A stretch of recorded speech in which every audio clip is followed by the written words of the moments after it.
Hey guys, ito yung pumunta ako ng Bristol. Alam nyo na yon sa mga nanood ng mga live ko. Alam nyo kung anong yung ginawa ko dyan. Yung travel is 2.5 hours papunta. Tapos another 2.5 hours pabalik. Nag-enjoy naman ako kasi naglakad-lakad ako, nagkape, kumain ng ramen, noodle ramen.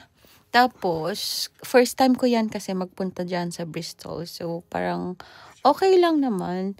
Kaso lang, hindi ako masyadong nakapaggala kasi umuulan. As in, sobrang nabasa talaga ako sa ulan. Makikita nyo, wala pa kaming dalang mga tawag doon, payong or so.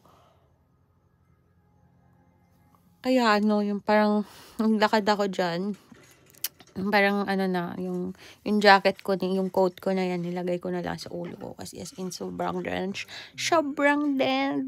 na ang lola niya. So yan, meron silang shopping mall dyan, hindi siya maganda masyado. Konti lang yung mga bilihan ng mga bagay-bagay, pero siguro para sa nila, sa mga client nila, okay na. So, ayan na guys. Tapos, umuwi din kami ng 3 o'clock na.